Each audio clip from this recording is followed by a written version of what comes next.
There are 7 teams who are quarterback hungry ahead of the Las Vegas Raiders in the 2024 NFL Draft. And we're going to be talking about what are the chances that the Raiders actually draft a quarterback in the first round of the draft this year.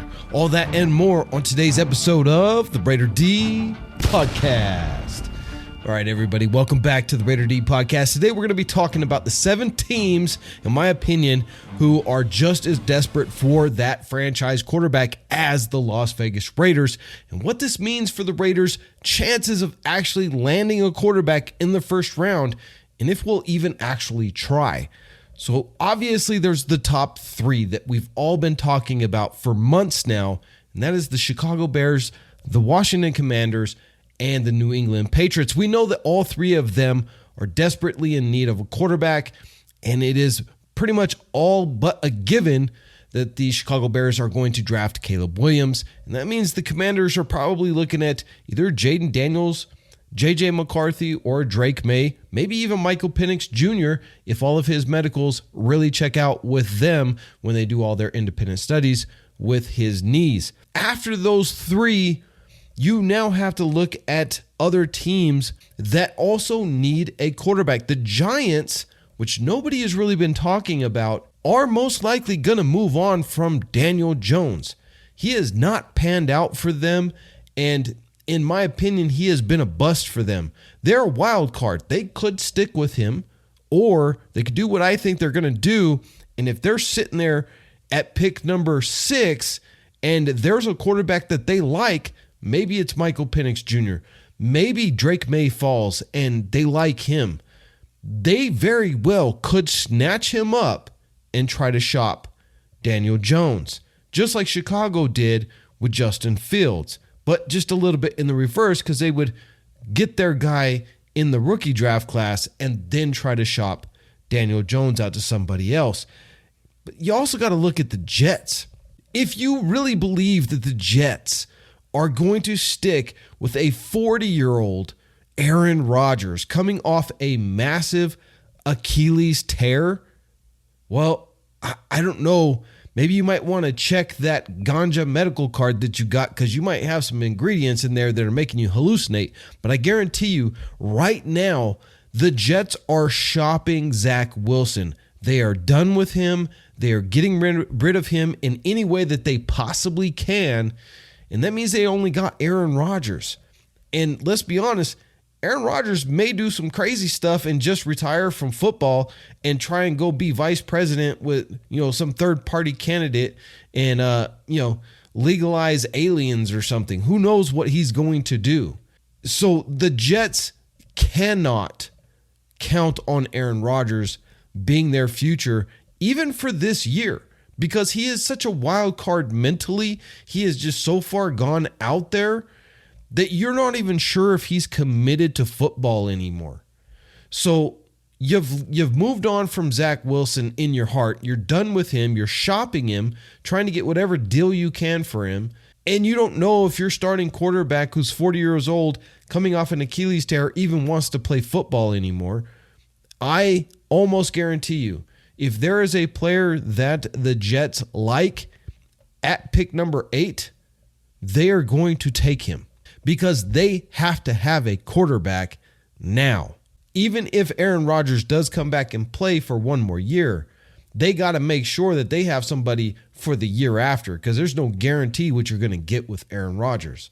So that puts a total of 5 teams that, in my opinion, will take quarterbacks in the first 10 picks.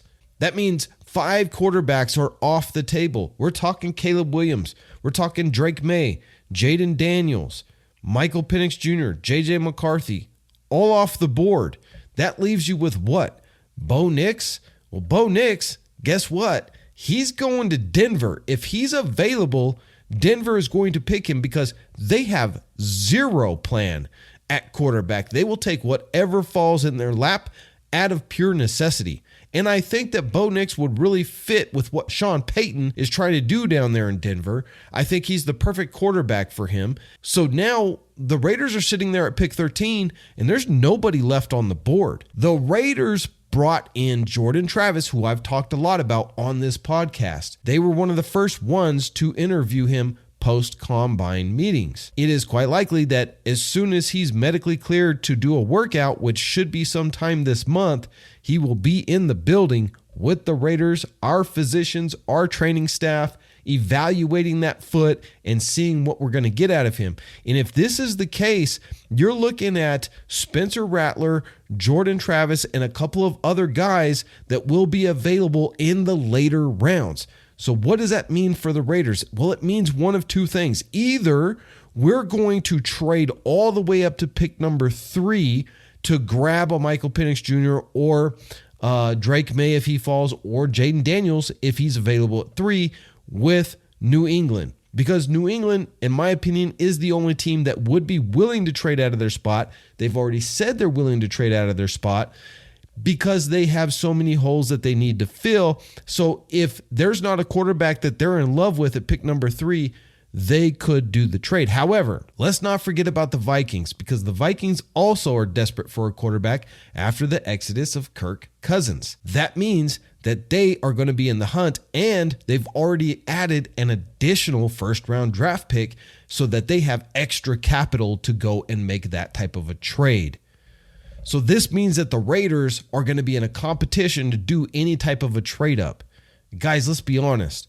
To trade from 13 to 3 is going to be so exorbitantly expensive that if whoever we got did not become a superstar almost immediately, I think the entire office, the front office, the coaching staff, everybody's fired within 2 years, and we're in a complete teardown and rebuild. If that's not going to be the case, if we're not going to do that, and it's starting to me to feel like that's not what's going to happen, AP has already said, despite him being wanting to be aggressive and go get his guy, he's also now kind of made it clear that he trusts in whatever Tom Telesco is going to do, and he's already starting to shift that responsibility and the blame, if it doesn't work out, over to the new GM and off of himself.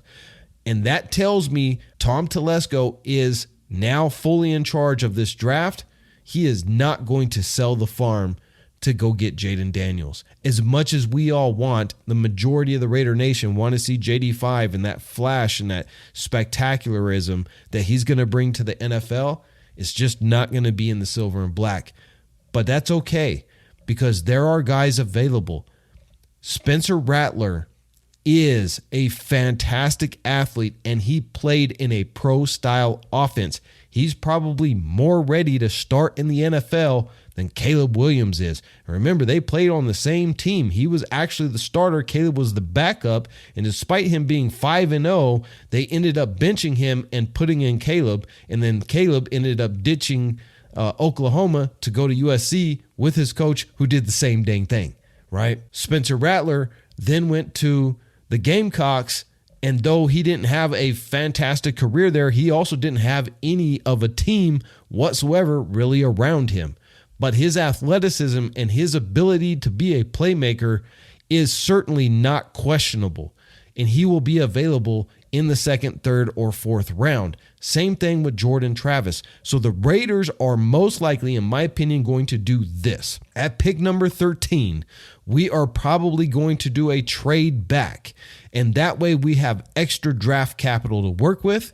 We are going to grab our right tackle of the future, whether it's going to be Talisi Fuaga, maybe it's going to be Amarius Mims, J.C. Latham. Any of these 3 guys would be great for the Raiders, and then they will trade back into the first round if there is a player that they really want, whether it's a Terrion Arnold, a Nate Wiggins, Kool-Aid McKinstry, any of these corners to be the corner lockdown corner of the future. You've now solidified 2 key positions that the Raiders had to address in this year's draft. That leaves you now with a second round pick, because remember, you traded back to get extra, that you can now grab a wide receiver, which also is a huge need for the Raiders, because you're looking at a 32-year-old Davante Adams who's not really happy with the quarterback situation, And Tom Telesco made it very clear that Davante is going to be in the silver and black for this year. He didn't say for the remainder of his career, the remainder of his contract. He only said for this year. You can mark my words that Davante Adams is probably not going to be a wide receiver in the silver and black post next year because his contract's going to be way too expensive. He's going to be 33 years old. The Raiders got to get out from underneath that contract, which means the Raiders need a true replacement for him. Now, Jakobi Meyers is a fantastic, underrated receiver, but he is primarily dominant in the slot position. Though he can play the outsides, he's better in the slot, and that's probably where we want to keep him and then let Trey Tucker fly down the field. But you got to get a replacement for Davante Adams, end of story.